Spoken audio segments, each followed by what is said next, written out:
Welcome to Unholy Histories, the Humanist Heritage podcast brought to you by Humanist UK. I'm Andrew Copson, Chief Executive of Humanist UK. And I'm Madeline Goodall, Head of the Humanist Heritage Project. We're the hosts of this new podcast series where we will be speaking with experts about Britain's humanist history, uncovering the people, events and ideas that have shaped both humanist thought and our national life.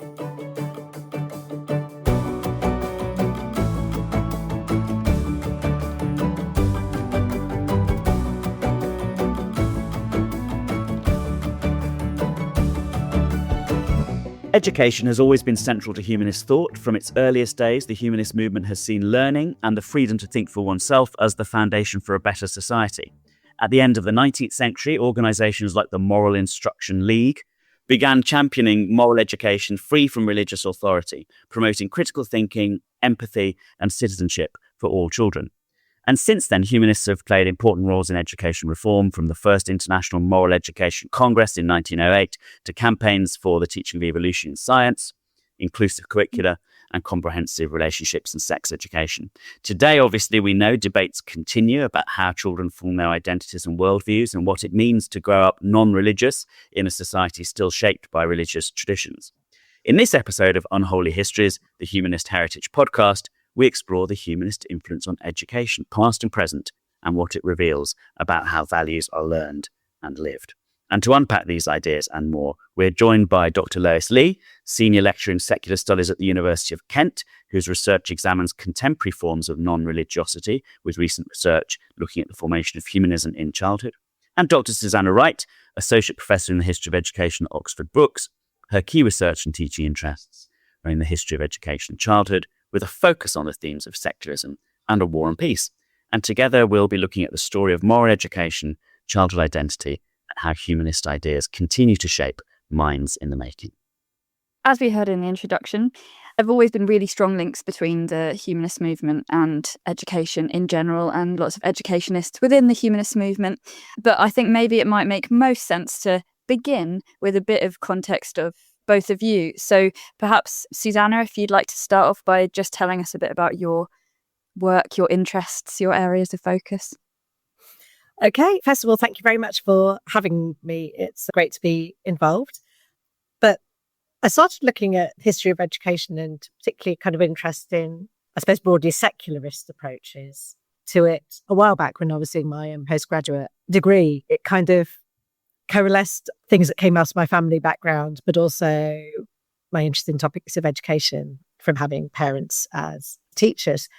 And I just think it's a very interesting area. You can look at history of education by focusing in on classrooms, or you can see how schools interact with wider ideological and social movements. And it was the latter that really attracted me. So that's where I've kind of sat. I've been looking at this area of moral education on and off for more than 20 years now. I can't believe that. But it's absolutely fascinating. And I think part of the interest for me is the way that it shows things that are distinctive about humanism and people involved, but also how they connected with wider currents of thought and other people around them. And I think that's something we'll probably unpack together a little bit today. Fascinating. I just wonder if we should start off by defining what moral education was as a concept, because I don't know if that's something we regularly refer to now, or perhaps not in the same terms. I don't think so. We're more likely now to hear other terms such as citizenship, or maybe even civic education, although even that sounds a tiny bit Victorian. But moral education is a term that was used, I think, by people from different ideological persuasions. So you might hear Christians in the period that we were talking about, the late 19th, early 20th century, talking about moral education, but the assumption would be that it would have an underpinning of theological belief and Christian morality. So moral education is talking about kind of individual morals. It's also talking about people being members of a wider society and the kind of knowledge, behaviour, attitudes that go with them. And if you're looking at schools, it would be how schools could convey that. And the Moral Instruction League that we've already mentioned, formed in 1897, primarily looked at introducing all these things through schools. But They also were attentive to families and other educational contexts in which these things would be picked out. They tried to promote a kind of particular version of moral education that was non-theological, didn't necessarily rest on a particular religious or Christian belief, but moral education could have a range of different belief systems attached to it. I think it's really interesting as well about how that was both individual morality and social morality too, the idea that it was both the sort of cultivation of this in the individual, also wider, because that was a really big concern, wasn't it, of the ethical writers, particularly humanists who were organising in the 19th century. Yes, no, absolutely. And I think every kind of version of it that came from the ethical societies, the predecessors to humanists now, whether in this country or their international counterparts, was both looking at the individual and wider society. And I think that they saw individual morality as maybe the seat of social reform, and the two as being quite intimately connected. And I suppose as children and the role of education as being key to that as well, shaping these future citizens and potential future social reformers as well. Get them while they're young. Yeah, exactly. So I don't know if that does lead quite nicely into Lois, into you mentioning a bit about your research and your key interests. Yeah, it's really interesting, that category of moral education, isn't it? And I wonder actually what the kind of slightly broader, this is ignoring myself and the introduction, which I'll do in a moment, but asking Susanna about what the time frame of that category is. When does it sort of transition into that citizenship language? Because it's extraordinary. So I'm coming to this with a first degree in history, but primarily working as a sociologist, so looking at more recent debates and starting off looking at this very broad category that initially we sort of sociologists see as created by sociologists, of people who say they have no religion. And you have lots of people arguing that this category has no social meaning. It just arises when we force people to say they've got a religion on a survey or to opt out. But there were interesting kind of questions around what's going on with the decline of religion and other forms of worldview change that required us to say something about that population. So my work starts off as just saying, let's have some conversations with these people, whether those are survey conversations and interview conversations. And that kind of leads into saying, oh, this is a bit more of a substantial, a bit more of a kind of meaningful group. And being not religious matters to people in different kinds of ways. And underlying that are different kinds of worldview commitments that aren't always very visible. In this recent work that Andrew mentioned in the introduction around humanism in childhood, we make a distinction between capital H humanism, which still gets a lot of attention, so people who are able to identify themselves as a humanist in some way, and small h humanism, which is about a certain kind of broader ethic or morality, if we're going to think about moral education, that we think is really pervasive and has been for a very long time, but isn't visible because it's not attached to organisations in quite the same way as institutional religion is. That feels kind of anachronistic to use that distinction, though. That's a very contemporary sociological one that doesn't make sense when I'm reading Susanna's brilliant work around this, because capital H humanism isn't necessarily, we have the religion of humanity that Comte's pushing for and so on. It's not a non-existent concept, but there are groups that are operating under with other terms. But it's that distinction between organisations that know they care about this and people who are shaped, their lives are shaped in all kinds of ways and they do care. That's what we're increasingly aware of, but don't necessarily know that in the sense that they can identify it and articulate it and so on. So thinking about that space between, it's looking back at Susanna's work, it seems really similar kind of tensions between those two positions.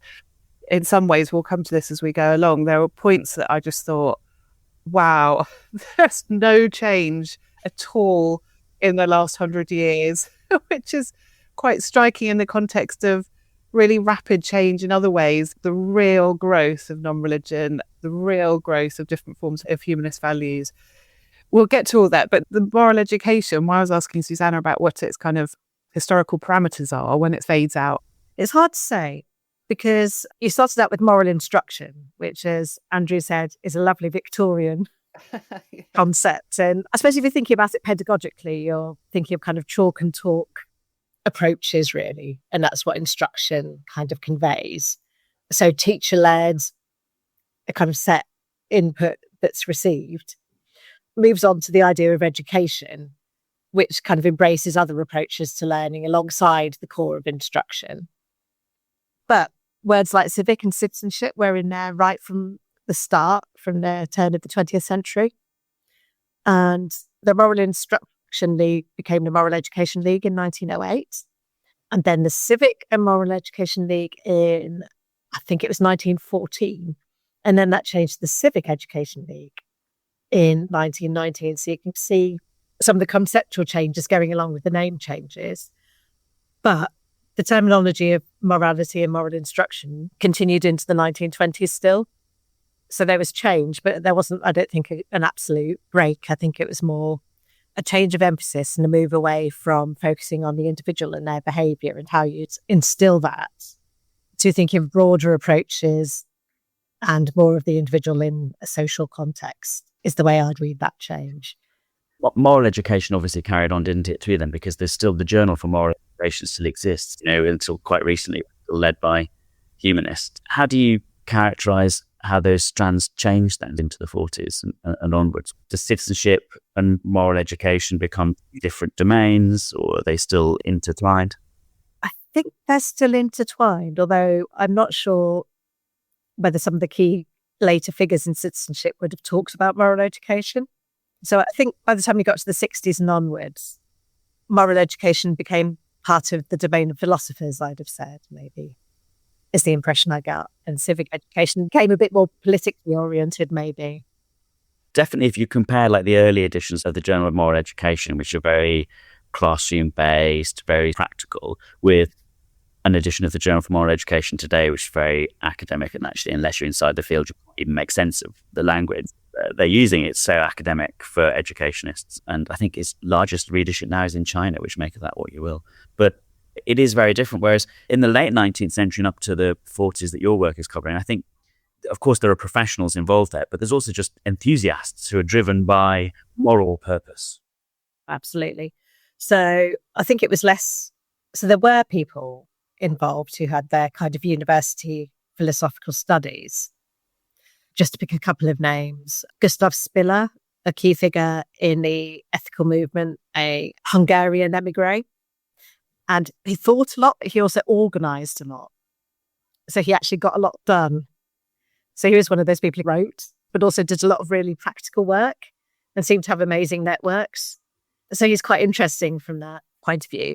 You've got people from a more teacherly background, like Frederick James Gould, who was important in the Moral Instruction League, particularly for writing curriculum materials and for acting as a demonstrator who went around selling the wares of what moral education could actually offer to teachers and to try to convince them this was something they could do.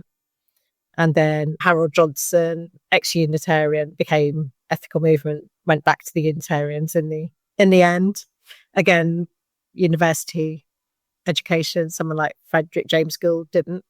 And this is where I'm actually going to hand straight over to Maddie about Zola Valance. Oh, Zola Valance. Who I love her, but she's very unusual as a woman who took a kind of front and centre role in an organisation which, despite all the talk about morality and women at the time, was fronted by men. Yeah, so she was the secretary, wasn't she, of the Moral Instruction, as well as of the Union of Ethical Societies, now Humanist UK, and various other things. She really did everything, Zola Valance.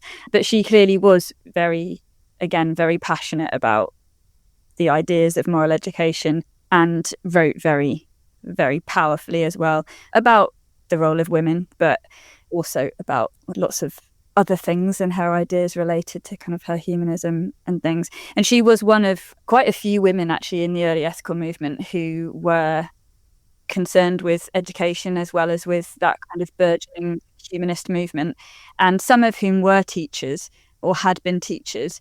Zola Valance herself was not a teacher, but she was involved in some of the kind of other early or educational efforts of, for example, like the secular Sunday school of the East London Ethical Society and things like that. So they were different ways in which the movement and the different ethical societies and the different individuals within them were getting involved with, again, young people and offering alternatives to what was traditionally either focused on or organised by religion or religious groups.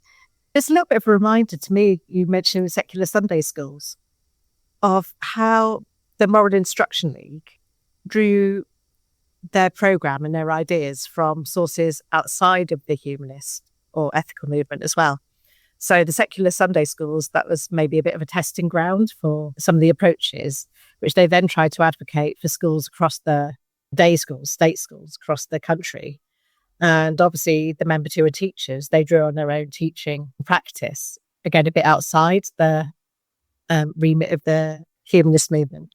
Yeah, I've always been intrigued, just to jump in on that, about the relationship between teachers and humanism and the early sociology of non-religion. So the first sort of publication on that, and big piece of research in 1971, Colin Campbell did that piece of research, and he surveyed the humanist membership. So it must have been the British Humanist Association at that stage, from the late 60s, and found that the most common occupation for a humanist member at the time was to be a teacher. I've got to get that the right way around. That's not quite the same as saying the majority of teachers are humanists. It's the majority of humanists are teachers. But there does seem to be some sort of interesting affinity, not necessarily across the education sector in its entirety, but quite important threads within it that you see from this early history. But I think you're saying still today, Andrew. Yeah, still today, but actually you're right about the history. That's really common, and it's true in the 19th century of humanist and secularist organisations, specifically humanist organisations in the UK, but it's also true in other parts of Europe as well. In other secular leagues and ethical societies, for example, in Germany, teaching was a hugely popular profession for people who were involved, or maybe humanism was popular for teachers. I don't know which way around it goes. I think, interestingly, in some of the writings of those secularists, if you think about in France, the teacher is held forth as the antidote to the priest. It's that famous quote about from the French context: in every village there is a priest and a schoolmaster, and the schoolmaster is there to feed the flame of reason and inquiry in the child, and the priest is there to snuff it out. There's this idea of the teacher as the humanist antidote to the priest, as someone who will nurture the mind and provide ways of thinking and ways of living and be the example, is very striking in the 19th century humanist literature.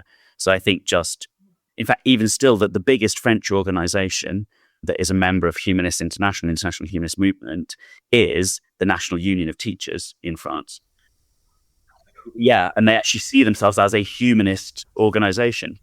So I think teachers are very much part of and it makes sense in the history of organised humanism, because the history of organised humanism is that these people, who by any measure are eccentric outliers in their Victorian society, let's be honest, have got to try and find ways to, as they see it, compete with huge institutions with history and money and social power. And so the way to do it is through other institutions, and especially when schools start setting up and the great struggle for secular control of schools, this is the way to do it, right? Because this is the institution that, eventually funded by the state as it comes to be, can actually compete in the battle of ideas with churches.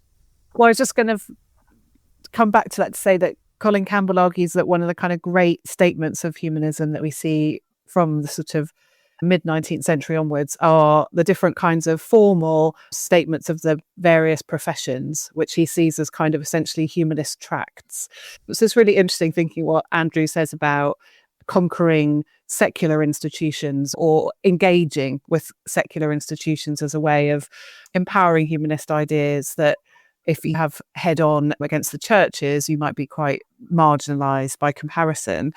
So they do come to become very mainstream in our thinking. But I think there's something really distinctive about, definitely today, how we think about schools, because children are so important in humanism as well. So those kind of broad ideas of scientific knowledge and free thinking you can see that being a kind of crucial aspect of the appeal of education and the draw of humanist thinkers of all kinds. But also children are so important when you come to see the human species as special, interesting, worth protecting. Human dignity is fundamental, and children as kind of vulnerable species members have a kind of almost sacred status that comes through increasingly from the mid-20th century onwards. But I don't know if that resonates with the earlier history, Susanna, or if the moral education is less centering, maybe that's a later development to see children as precious in that way.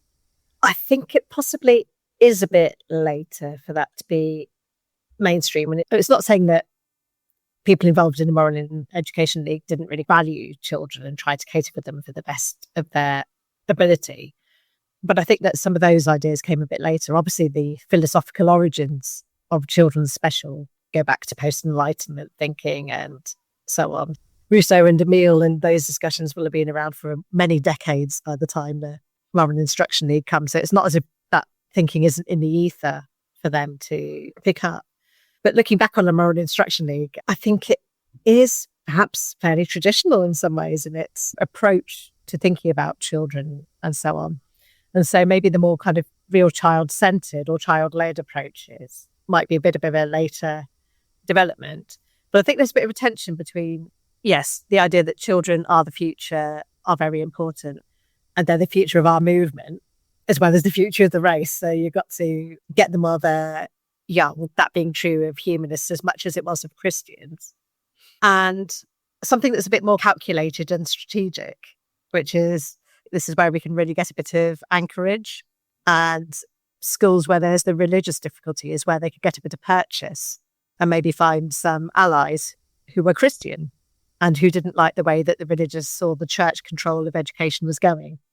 I mean, it's interesting the ways that those humanists involved in the late 19th and early 20th century in prior to moral education were quite happy, in fact, sometimes quite keen to work with religious people, in contrast to some of the other secular groups.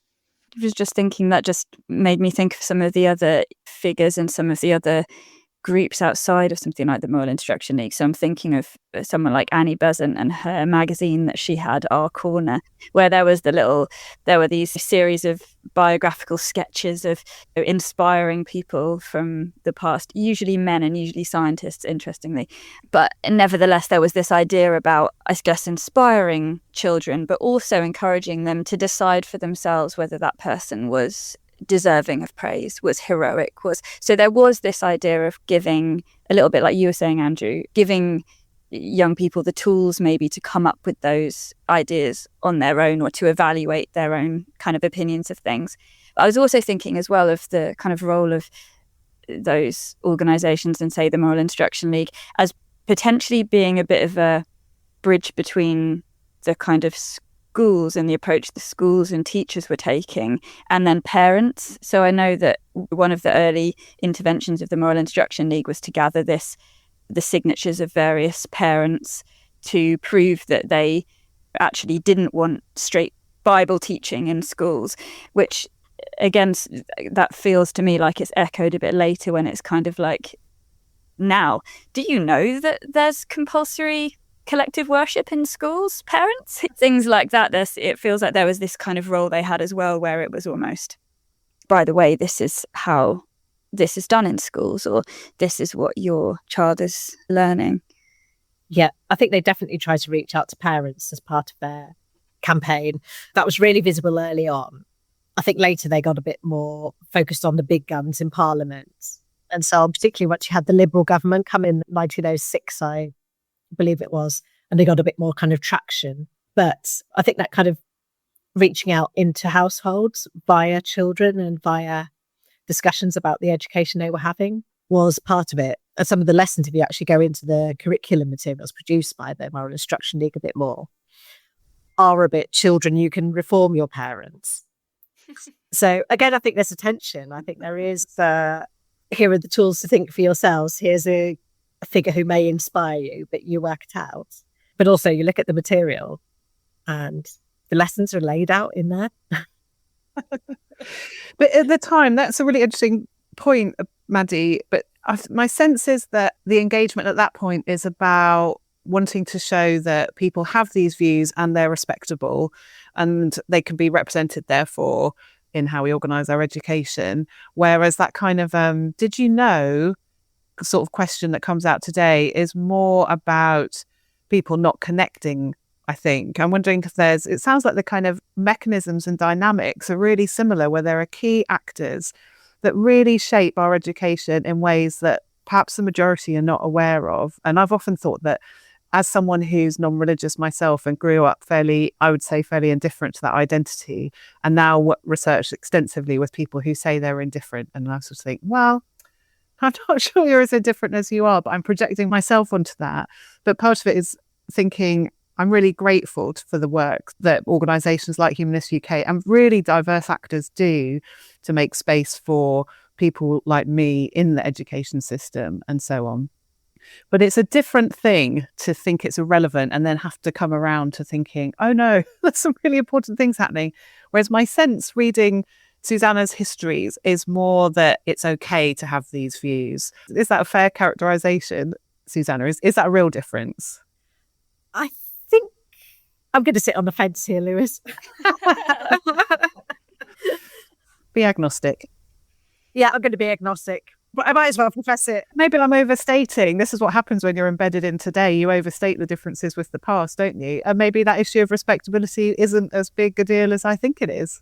If you think about the reaction that somebody like Margaret Knight and her broadcast, her Morals Without Religion broadcast had in the 50s, there was still that. And I think to a certain extent is still that argument for the respectability, the acceptability, the morality of the non-religious standpoint and the non-religious basis for ethics that I think to a certain extent does still play out today. I think where humanists struggle on SACRAs, for example, standing advisory councils on religious education, to have their voices heard in terms of how and what should be taught.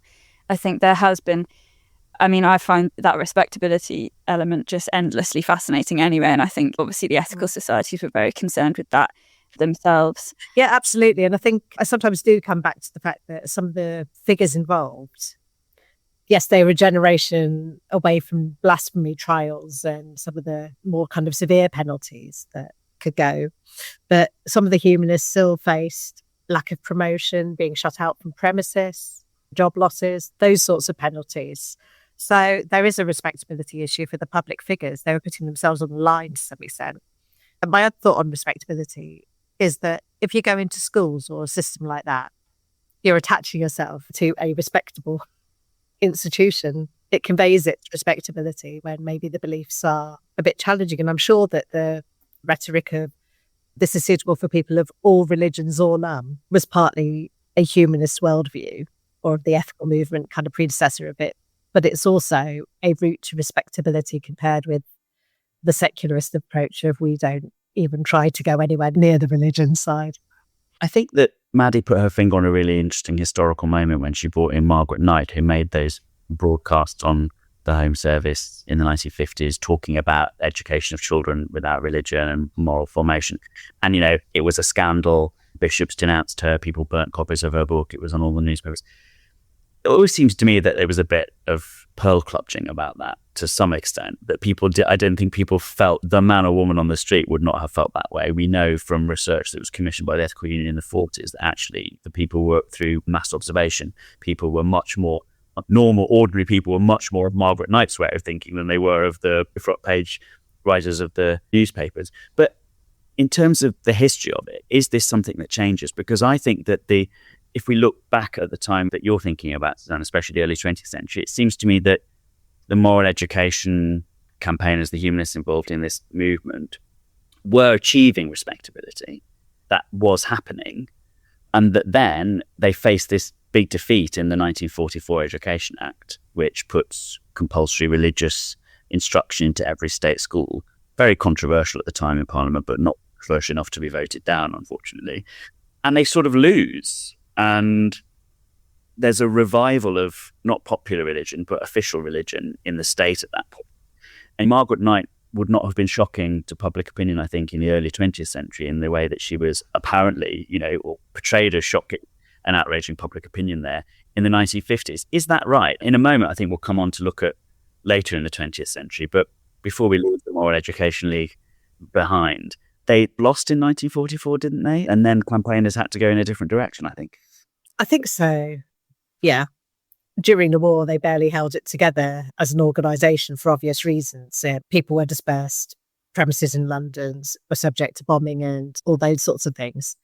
So yes, they did lose. And I think it's partly for fairly practical reasons. But yeah, the kind of assumptions of Christianity going alongside the Allied cause during the Second World War were very difficult to counteract. And that has been presented in a number of histories as a bit of a shift back to an assumption of a kind of cultural Christianity or, governmental level Christianity, which had been lesser during the 1920s and 1930s at least. So I think respectability may be pre-1914 questionable. By the 1920s, to some extent maybe, to 1920s and 30s, Margaret Knight might have got away with it, would have been my guess. Yeah, I think so. It's hard to predict, isn't it? We can't tell for sure. But yeah, I think she might have had some time of it in the 1930s. I was just going to say that at the same time, there seems to be a real victory for a vision of citizenship education, that clearly these actors had a real key role in developing. And sometimes that happens with organisations, doesn't it? That when they win major gains, they lose some of their visibility and force in other areas. And I don't know if that's maybe the key moment where we see a kind of fracturing of, you mentioned individual and social morality at the beginning, Andrew, I think, and that parallel, it runs through all of your history as well, Susanna, doesn't it? This sort of, are we creating a sort of general secular form of morality that everyone can participate in, including the Christians, who are the opponents by virtue of being the most powerful actors in this space at that point? Or are we trying to offer an alternative morality that it does engage with kind of more existential, personal, ethical issues? And that, reading that just felt so prescient to the kinds of debates that I'm engaged with around education today, where you literally have these two subject areas of citizenship and studies and religious education. And that kind of citizenship study seems to have done so well. So to sort of hear you sort of saying, well, there's a loss at that point, just makes me think there was a big win there for a vision that a lot of these people were really arguing for, and which really does dominate a lot of the discussion of morality in schools today. But then the other, where they lose, there's sort of two sides of that coin, isn't there? That then religious education gets to be the preserve again or restored for classical religious approaches to meaning and existential value and all of that. And then that's where there's been very contemporary debates about making sure humanists are represented and other non-religious worldviews and so on. But that sort of dual history, which is really current today, how do these two things, there's really interesting work by people like Martha Shaw and so on, who are looking at how citizenship studies and religious education do and fail to interact, ways they should be helping each other, ways in which they're parallel. They're really contemporary discussions. And you see that all the way back in the Moral Education League and the Moral Instruction League, this sense that there are two things that they haven't quite worked out what the relationship between them ought to be. And I think that's probably still true today. But citizenship has to be a big winner in that story, doesn't it? A vision of secular citizenship. Yeah, definitely. And I think I would add also, whatever it ends up being called in the future, personal social health education, related education, that is absolutely a humanist achievement too. I think Lois is completely right to identify that moral education maybe becomes a niche academic field and or is accepted as having lost a battle in the 40s. But then those humanists go off and do citizenship education, civic education. People like Susan Stebbing writing in the 40s about how important it is in a new democracy, which the UK had become a democracy in this period, which it wasn't before, how important it is for citizens to actually be able to be citizens. And then later humanists like Bernard Crick. But then you're also involved in setting up the Citizenship Foundation and all the rest, and writing national curriculum for citizenship almost really, when it came out in the late 20th century. And then you get the people like James Hemming, who comes from moral education background, but puts a lot of his time into relationships education, under the sort of education that, and not just biology of sex, but, relationships and human interdependence and so on and so forth, which really bears fruit in the personal health, social education, whatever. It's been called so many different things over the decades. But then I think RE itself is highly influenced by humanists. I mean, don't forget the British Humanist Association, one of the founders of the RE Council in the 70s, and campaigners like Harry Stokes Rowe in the Birmingham Agreed Syllabus in the 70s, getting humanism put in there for the first time. I think all of these people do go off through the mid to late 20th century to really influence and shape RE, PSHE and citizenship. all of them. So how much do people doing this kind of put their humanism or their kind of label of, I am doing this on behalf of the Humanist Association? How far is that kind of upfront, or how far do they try to go, get the ideas through, get the practices through, but not necessarily own that identity? I'm thinking of this because this is a debate within the Moral Instruction League that went on. Do you badge yourself and potentially get sidelined, but then kind of lose the credit for doing something? Or do you hide the label a little bit, but get the outreach there and get the ideas and the practices out there? I don't know if Maddie has done any research into this, but my feeling is that in the 60s, they are more out and proud as humanists. In the 70s, they start getting involved with other people in institution building, like forming things like the Social Morality Council with Christians and Jews, forming the Religious Education Council with religious people, and not burying, not subsuming, but engaging maybe with wider educational initiatives. But this is the interesting thing about the 20th century, and humanists who get involved in any area of social policy, is they feel increasingly in the late 20th century that they're going with the grain, that background small h humanism has had such a wide social effect that a lot of more humanist activists feel they need to do is just to keep it moving and be present when needed, but in general, just keep things on track. Maddie, is that right, Janine? I think that would have been probably my instinctive feeling as well, and maybe that there is less of that need for fighting against something and more of an opportunity to either fight with, as in alongside other people, to keep change going or make change happen. And I was thinking too of Lois's work and that idea of when you've got this pervasive humanism in society for lots of young people growing up, for many of their kind of parents and caregivers, what's the kind of impact of that then on some of these things? Does it mean that actually, maybe a bit like we were saying earlier, actually teaching about humanism gets a bit lost because it's almost assumed that lots of these values they're just common sense values, they're just human values? And is that a kind of mark of success, or is that something to be aware of in and of itself? I'm probably not putting that very well, Lois. Maybe you I think you are, and that's a bit like what Lois was saying earlier when she was pointing out that Colin Campbell, the sociologist in the mid-20th century, pointed out that these professional constitutions of so many professions and the values and so on are effectively humanist documents. That's right, isn't it, Lois? That's what what you were saying is what Maddie was just saying, I think. But I think we can't put too rose-tinted a picture on it, at least from a humanist perspective, in that. So thinking about the recent debates around citizenship education, there was an article published this year by Anna Strahan and others, with that in the title for people who are interested in the finding, that talks about the forms of Christian privilege that are visible within citizenship education. And then on the other hand, although there's engaging with teachers and educate people working in education in all kinds of ways has been really instructive to me. There's so much innovation going on. Teachers are at the front line of engaging with a population that is a vast majority identify as non-religious. So they're kind of having one of the most kind of intense encounters with non-religiosity of any sort of population. I think probably that's why there's such kind of innovation in that space for engaging with non-religious worldviews and humanism. And yet the balance of that education provision isn't what it should be, really, to reflect in any way that kind of balance. It's absolutely changing. It's that this is to honour the innovation and so on. But as you're saying, Maddie, things can bubble away without being noticed or the problems being visible to people because it seems okay. So some of the teachers we've interviewed in our research, for example, say, oh, we don't need to worry too much about non-religious worldviews in the RE classroom because they get taught that in science.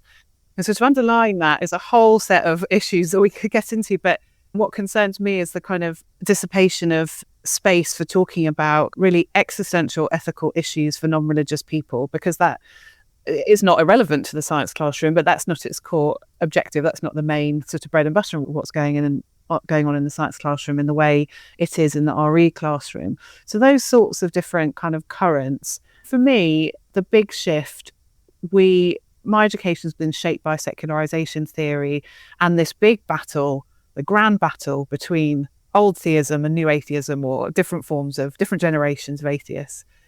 And I increasingly think the real change is about the decline of existential institutions, by which I mean institutions and organisations that are dedicated to questions of meaning, moral questions, but specifically in relation to the good life and those kind of broader questions.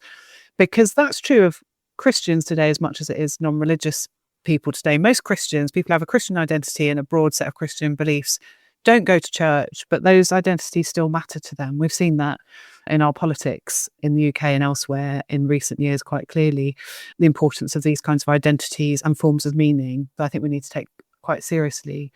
So it's that institutional shift. And you see that from this early history, this kind of sense of and that's the question you're putting out there, isn't it, Maddie? That does it matter that we're able to see and identify this part of our social life and our personal lives, or does it not matter? Does it mainly matter that there's a kind of generalized humanism? If you're a humanist, you think, well, there's a kind of generalized humanism. That's where we are, nothing to worry about. Or does visibility matter? And I think there are key points at which visibility does matter. And education is one of those spaces where things become visible to us. So, and yeah, if you see that tension already in that, you've described it really well, Susanna, about should I say this or should I just let the argument go under the radar? Yeah. So it's really interesting seeing that not as a kind of grand story of social change and history, but as a really lived set of decisions that individuals and organisations are making in order to kind of, as a sort of strategy, is probably slightly too grand a word because none of us really live by strategies. We're just doing what we can. You saw that as well in other areas of activism in history. I always think of Barbara Smoker's Humanists Are Marching banner on the peace marches in the 60s and things. And that was a very conscious, there's all these humanists marching as part of these, but not necessarily literally and figuratively under the banner of humanism. And it's important that we do. It's important that we put that out there. And is that, Lois, what we think, the main thing that you think we can learn today from the historical figures that we've been talking about as we are now in this atheist age, this humanist age that we now live in? Are there other lessons we can learn as well? I found it so interesting engaging and re-engaging with this history because it does feel very current. It doesn't feel unrecognisable by any chalk. And I think this distinction between secular ethics about developing good citizens that are engaged with different kinds of human communities and a parallel thing which is about existential pluralism and making space for different kinds of existential perspectives, some of which are humanist, you just see that kind of entangled and tangled up in that history in a way that I still don't think has really been resolved. And that as we go into a kind of atheist age, to coin a phrase, but there are a lot of atheists around and we've become an atheist majority population for the first time in our recorded history in the last sort of 5 years or so. I think we are going to need to grapple with that, or there will be real kind of gaps in our education provision if we focus on that area, but also our public and private life. What we haven't spoken about today is that kind of really important arm of Humanist UK, which is about pastoral care, which is about the funerals and all of that aspect. And again, that's always sat in the kind of interesting, you see that in Humanist UK as an organisation today, that there's a kind of political campaigning bit that's interested in seeing things in the round and these kind of particular areas of public policy and so on. And then you have people on the ground talking with people about their most important existential experiences. And there's two kind of distinct things that, again, come together in this organisation in a way, maybe done beautifully well. But just I think there's a broader conversation about making space, maybe in particular for the post-religious existential aspect of life. And it's just fascinating to see that the beginnings of those conversations 100 years from now. Susanna, what do you think the long-term effects of the people and movements that you've studied have been in our society, and what can we learn from them today? I think we've already sort of mentioned that the long-term effects are, I think, sometimes actually difficult to detect for sure. We can see them as in broadly humanist ideas within education, the professional statements and so on. Could you argue that the results of all the surveys of Britain being a majority atheist population are a long-term effect? I think it's very difficult to establish the causal mechanisms, but you can perhaps see these things coming through. I'd say in terms of lessons, I think there's still something actually in the education sector, which is about the difficulty of how it engages with wider interest groups. I think that's always been a challenging area, that everything from teachers on the ground to the government policy level don't quite know how to do it properly. and in a way that's not going to be seen as being overly swayed by one interest group or as opposed to another. And people like the Moral Instruction League did try to make some space for education, existential questions, but I don't think they fully resolved how to do that as opposed to deal with the more practical elements of morality and how you'd actually engage kids in the classroom.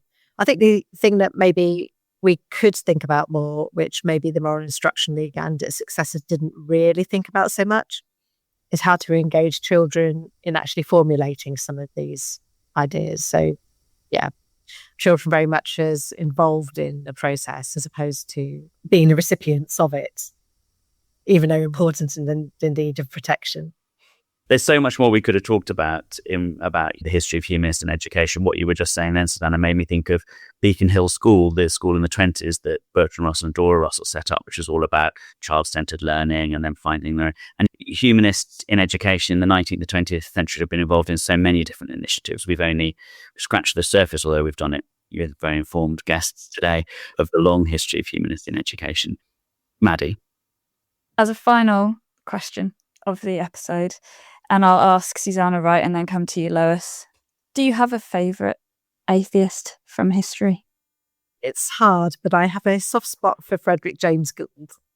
Just the teacher, writer who got around and I think possibly had a lot of impacts at that lower level compared to some of his peers. And he did ceremonies too. Yeah, and he did ceremonies. Yeah. So he tried to get in at all levels. And I think he covers that ground where he did stuff for people within the movement, connecting with their important moments in life, but also reached out. So, yeah, I didn't always like him. I think he was sometimes a little bit annoying, maybe, but yeah, he's a... No, I find him endlessly interesting and a bit of an all-rounder. And Lois?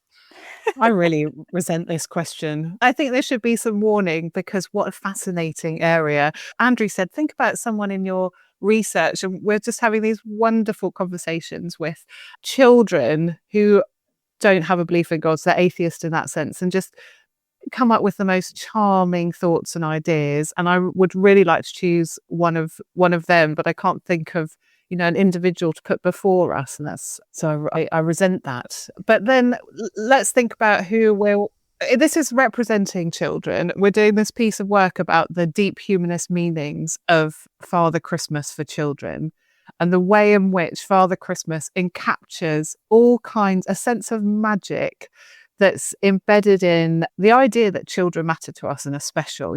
Christmas is all about the child and these child-centered rituals. So I'm going to choose Father Christmas as a surprise atheist figure. And you have to listen to other humanist podcasts to know more about why I think that's the case. But he's really representative of all the lovely children that we've spoken with in the research. I'm looking forward to reading the articles coming out of that research, Liz. Oh, I love the Father Christmas research. I really do. Maddie, who's your favourite of the humanists in education? Andrew mentioned Dora Russell, so I'm going to say Dora Russell. I love her. I think she is endlessly fascinating. Beacon Hill was a really interesting experiment that she continued after Bertrand wasn't around anymore. And what's not to love about Dora Russell? She was probably quite formidable as a character, but she's my favourite. Actually, I'll say that Father Christmas there's an argument that he's an important education figure as well. There's the first paper published by Claude Lévi-Strauss, this very famous eminent anthropologist, after he did his PhD, the year after, is called Father Christmas Executed.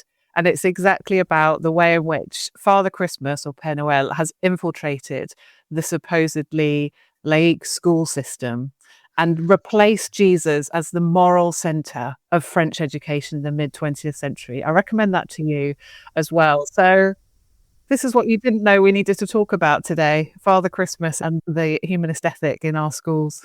That must be one of the most unexpected endings to a podcast. Where can people find out more about your work before we end, Lois? We have just finished a very large project called Explaining Atheism, but there's a website of that name where you can see a lot of different research projects, some historical, many looking at more current atheism through sociological and so on lenses. And you can even find out about our work on Father Christmas there. And Susanna? I don't have a big project website or anything that you can find out about my books from my institutional profile at Oxford, Brookes, and delve in a little bit more that way. That's wonderful. Thank you both for being our guests today.